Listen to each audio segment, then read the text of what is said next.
বন্ধুরা welcome to your YouTube channel English মাস্তি। আজকে আমরা ইনফিনিটিভের সাহায্যে দুটো সিম্পল সেন্টেন্সকে একটি সিম্পল সেন্টেন্সে পরিণত করব। অর্থাৎ দুটো সিম্পল সেন্টেন্সকে ইনফিনিটিভের সাহায্যে জয়েনিং করে আরেকটা সিম্পল সেন্টেন্সে পরিণত করব।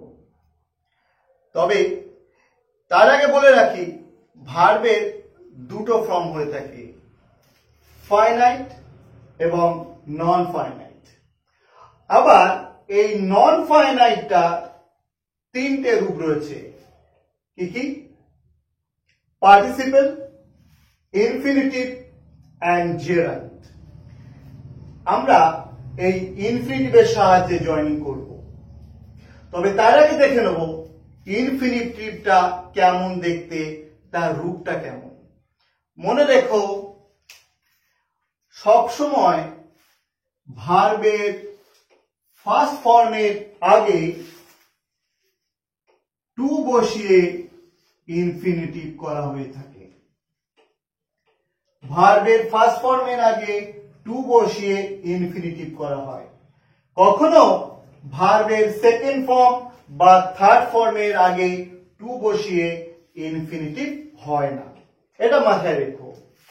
অর্থাৎ ভার্বের প্রথম ফর্ম বলতে তার রুট ফর্মটার কথা বলেছি, যার গায়ে এস বা ইএস থাকে না, বা কন্টিনিউয়াস ফর্মের জন্য আইএনজি ইউজ হয় না, বা তাকে ইডি দিয়ে চেঞ্জ করা যায় না। শুধু মূল ফর্মটা, সেটাকে কি বলা হয়ে থাকে? ফার্স্ট ফর্ম বলা হয়ে থাকে। যেমন ধরো, কোন একটা আমি ধরে নিচ্ছি, গো, ওয়ান্ট। ধরো এই ভার্বগুলো আছে, আমরা যদি এই ভার্বের আগে টু বসাই তাহলে এগুলো ইনফিনিটিভ হয়ে যাবে। তাহলে কি বুঝলাম? টু প্লাস ভার্বের first form equal to infinitive.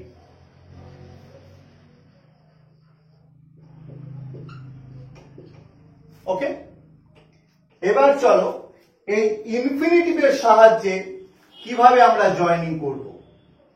তবে তার আগে বলে রাখি, জয়েনিং করতে গেলে তোমাদের পরীক্ষায় তো দুটো সেন্টেন্স দিয়ে দেবে, দিয়ে বলবে এটাকে সিম্পল সেন্টেন্সে জয়েনিং করো। তুমি কিভাবে বুঝবে যে এটাকে ইনফিনিটিভ ব্যবহার করবে, না পার্টিসিপেল ব্যবহার করে জয়েনিং করবে, বা নাউন ইন অ্যাপোজিশন করবে, অ্যাবসোলিউট ফ্রেজে করবে? কিসে করলে বা কিভাবে তুমি বুঝবে যে এটা ইনফিনিটিভে জয়েন করা যেতে পারে, বা ইনফিনিটিভের সাহায্যে এটা জয়েন করা যেতে পারে? চলো একটু বুঝিয়ে দিই, একটু বুঝে যাই। তুমি তখনই দুটো সেন্টেন্সকে ইনফিনিটিভে জয়েনিং করবে যখন দেখবে প্রথম সেন্টেন্সে একটা কাজ বোঝানো হবে এবং দ্বিতীয় সেন্টেন্সে সেই কাজের উদ্দেশ্যটা বোঝানো হবে, যে কাজটা কোন উদ্দেশ্যে করা হয়েছিল। কি বললাম? প্রথম সেন্টেন্সে যখন কোনো কাজ বোঝানো হবে, দ্বিতীয় সেন্টেন্সে এই কাজের উদ্দেশ্যটা কি বোঝানো হবে, তখন তুমি ইনফিনিটিভে জয়েন করবে।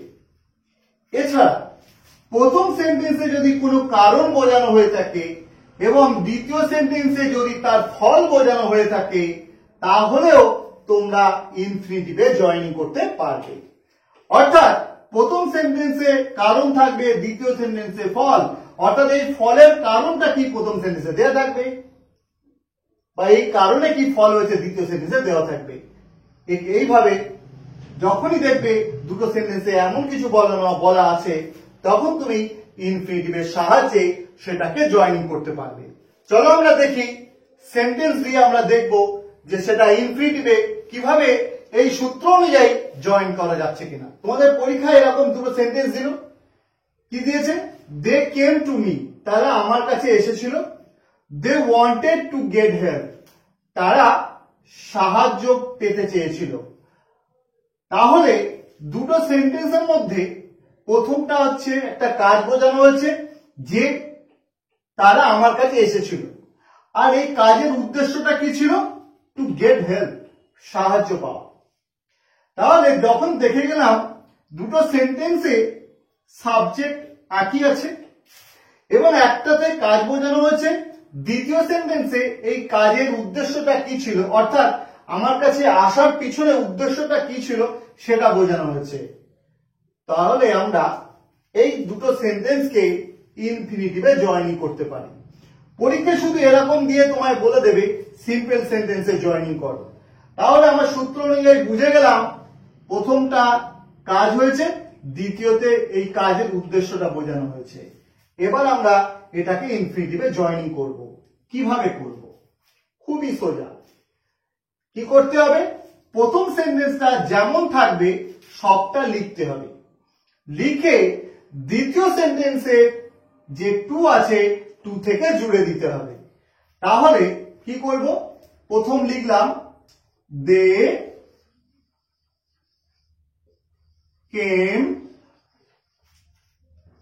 টু মি, তারা প্রথম সেন্টেন্স লিখে দিলাম। দ্বিতীয় সেন্টেন্সে পড়ে আছে, দ্বিতীয় সেন্টেন্সে দেখছি দে টু গেট হেল্প, তাহলে আমরা দ্বিতীয় সেন্টেন্সে লিখে দেব। দ্বিতীয় সেন্টেন্স থেকে কি নিয়ে নিলাম? এই যে এখানে ইনফিনিটিভটা আছে, দেখো গেটটা ভার্ব, তার আগে টু আছে, তার মানে বুঝতে পারছো এটা ইনফিনিটিভে আছে, নন ফাইনাইট ভার্ব একটা। তাহলে টু গেট হেল্প। তাহলে কি বললাম? প্রথম সেন্টেন্সটা সবটা লিখবো, দ্বিতীয় সেন্টেন্সের টু থেকে বাকিটা লিখে দেবো, হয়ে যাবে ইনফিনিটিভে জয়েনিং। তাহলে কি উত্তর হলো? They came to me to get help, হয়ে গেল ইনফিনিটিভে জয়েনিং করে সিম্পল সেন্টেন্স। চলো আরো একটা আমরা দেখি কিভাবে ইনফিনিটিভে জয়েনিং করা যাচ্ছে। এখানে দুটো সেন্টেন্স লেখা আছে। কি লেখা আছে? He went to his native village, সে তার গ্রামে গিয়েছিল। His aim was to help the poor, তার লক্ষ্য ছিল বা উদ্দেশ্য ছিল গরিবকে সাহায্য করা। তাহলে এই যে কাজটা হয়েছে, গ্রামে যাওয়ার যে কাজটা, সেই কাজটার উদ্দেশ্য কি? টু হেল্প দ্য পুয়ার, গরিবকে সাহায্য করা। তাহলে প্রথম সেন্টেন্সে যে কাজটা হয়েছে তার উদ্দেশ্য দ্বিতীয় সেন্টেন্সে বলা আছে। তাহলে খুবই সহজ কথা যে এটাকে আমরা ইনফিনিটিভ দিয়ে সিম্পল সেন্টেন্সে পরিণত করতে পারি। আগের মতো একইভাবে আমরা প্রথম সেন্টেন্স লিখে দ্বিতীয় সেন্টেন্সে টু থেকে জুড়ে দেবো, হয়ে যাবে সিম্পল সেন্টেন্সে joining with the help of infinitive. দেখো, হি went to his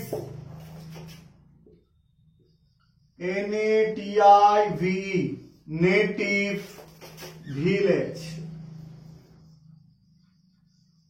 দ্বিতীয় সেন্টেন্সে আছে two help the poor, two help the poor, PWR, poor, হয়ে গেল ইনফিনিটিভে জয়েনিং। ঠিক আছে, একটু দেখে নিও এগুলো ভালো করে। এবার আমরা দেখাবো যে প্রথম সেন্টেন্সে যদি কারণ আর দ্বিতীয় সেন্টেন্সে যদি ফল বোঝানো হয় তাহলে আমরা কিভাবে জয়েনিং করব। চলো দেখি। প্রশ্নটা এমন দিল যে the man was very old,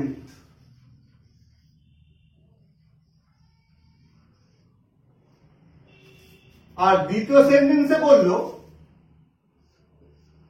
he could not walk। প্রায় তোমরা এই সেন্টেন্সে শুনে থেকে থাকবে।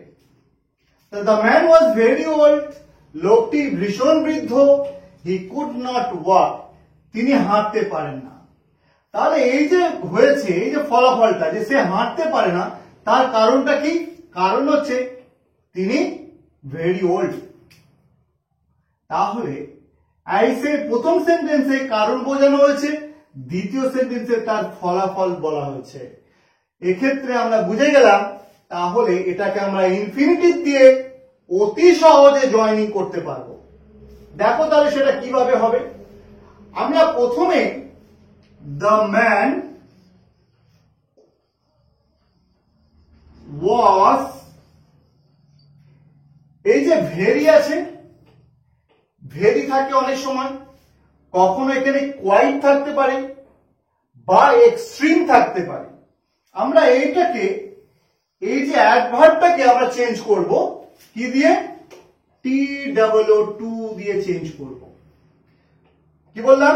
দুটো সেন্টেন্সে একটাতে কারণ একটা ফলাফল বোঝানো হয়েছে, আমরা ওটাকে ইনফিনিটিভে জয়েনিং করব, বুঝে গেলাম।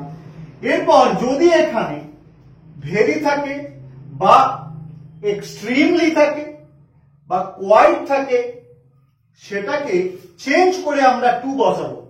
বসিয়ে পরে যে শব্দটা থাকবে, যে অ্যাডজেক্টিভটা থাকবে, সেটাকে আমরা লিখে দেব। লিখে দিয়ে আর একটা আমরা টু নিয়ে আসবো, প্রিপোজিশন নিয়ে আসবো, নিয়ে এসে দ্বিতীয় সেন্টেন্সে যেখানে ভার্ব থাকবে সেই ভার্বটাকে ইউজ করব। এখানে ওয়ার্ক আছে, আমরা ওয়ার্ককে লিখলাম, তাহলে এই ওয়ার্কটা হয়ে গেল ইনফিনিটিভ। বুঝতে পারলে? অর্থাৎ টু ইনফিনিটিভ, টু ওয়ার্ক বলেছে, ইনফিনিটিভ হয়ে গেল। তাহলে উত্তর কি এলো? The man was too old to walk. বুঝতে পারলে? এবারে আর একটা আমরা এই ধরনের সেন্টেন্স, তবে একটু আলাদা, সেটাকে কিভাবে ওই ইনফিনিটিভের সাহায্যে জয়েনিং করা যায় সেটাও দেখাবো। পরীক্ষায় অনেক সময় এমন দেয় কি, this question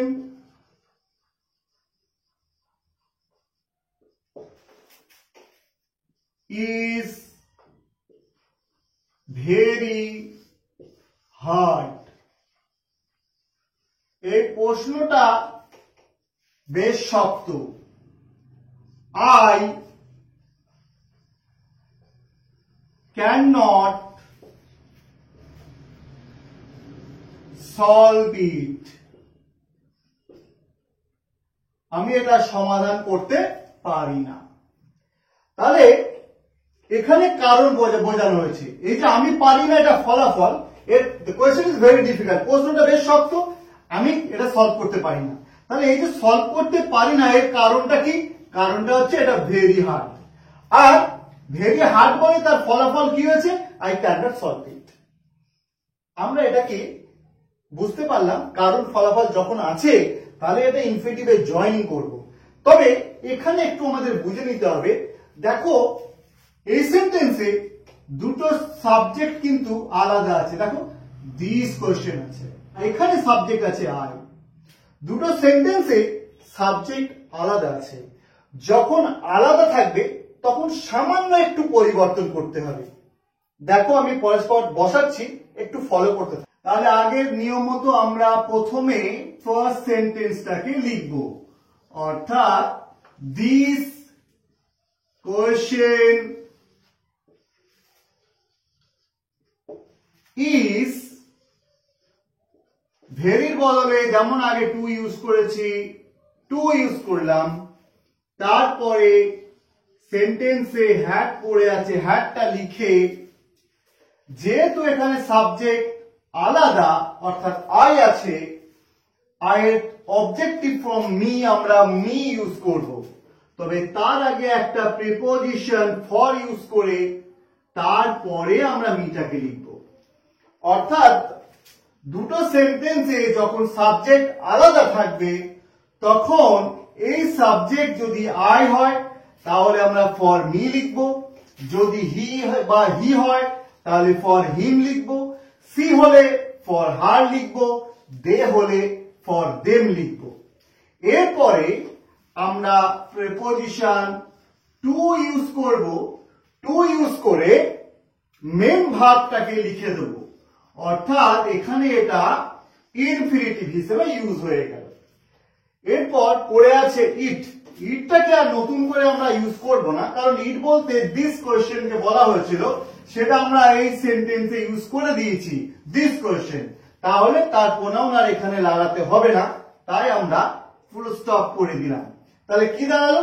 this question is too hard for me to solve. এই হয়ে গেল ইনফিনিটিভ। ইনফিনিটিভের সিম্পল সেন্টেন্সের জয়েনিং, অর্থাৎ ইনফিনিটিভের সাহায্যে সিম্পল সেন্টেন্সের জয়েনিং আমরা আজকে শিখলাম। আজকে এই পর্যন্ত। আগামী দিন নতুন ভিডিও নিয়ে আসবো নতুন বিষয় নিয়ে। চ্যানেল ফলো করতে থাকো, দেখতে থাকো। টাটা।